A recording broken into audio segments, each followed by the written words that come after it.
अस्सलाम वालेकुम எல்லாருக்கும் ஹாய் ஃப்ரெண்ட்ஸ். இன்னைக்கு நம்ம வீட்டில் கோஃப்தா கறி செய்ய போகிறோம். அதுக்காக 1 கிலோ மட்டன் கைமா நாங்கள் வாங்கிட்டு வந்திருக்கோம். எடுத்து காட்டுங்க மம்மி. கைமா கோஃப்தா செய்கிற இன்க்ரீடியன்ட்ஸ் இதுதான் ஃப்ரெண்ட்ஸ். இப்போ இதை நல்லா கிரைண்ட் பண்ணணும்.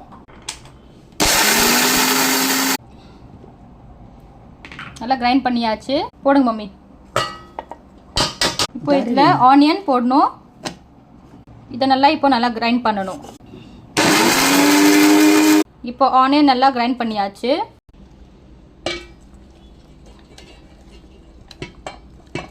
இப்போ கைமா போட போகிறோம் ஜாரில். போடுங்க மம்மி. இப்போ இதை நல்லா ஃபைனாக கிரைண்ட் பண்ணணும். மட்டன் கைமா நல்லா ஃபைனாக கிரைண்ட் பண்ணியாச்சு. போடுங்க மம்மி.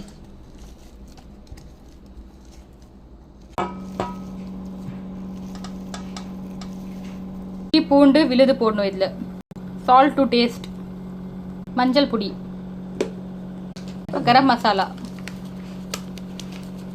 அப்புறம் நிறையா கொத்தமல்லி போடணும் வாசனை வராததுக்கு.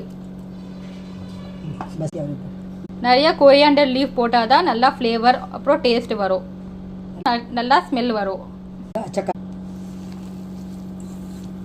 நல்லா மிக்ஸ் பண்ணிட்டு கோஃப்தா பால்ஸ் செய்யலாம்.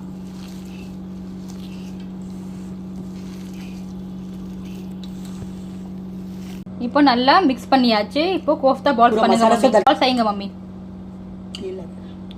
எண்ணெய் கையில் அப்ளை பண்ணிட்டு அப்புறம் பால்ஸ் செய்யணும்.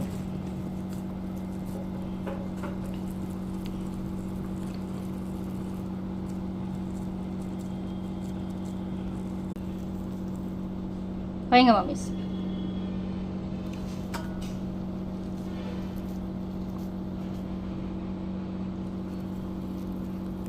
అరగరకు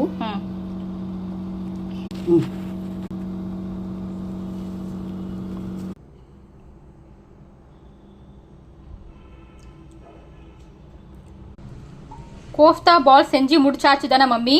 ஆமாம்மா, எல்லாம் செஞ்சு முடிச்சாச்சு. கோஃப்தா பால்ஸ் செஞ்சு முடிச்சாச்சு. நீங்கள் பார்த்துருப்பீங்க. இன்ஷா அல்லாஹ் பார்ட் 2ல் கோஃப்தா கறியோட வீடியோ நான் போடுறேன். மறக்காமல் stay tuned. Okay, bye friends.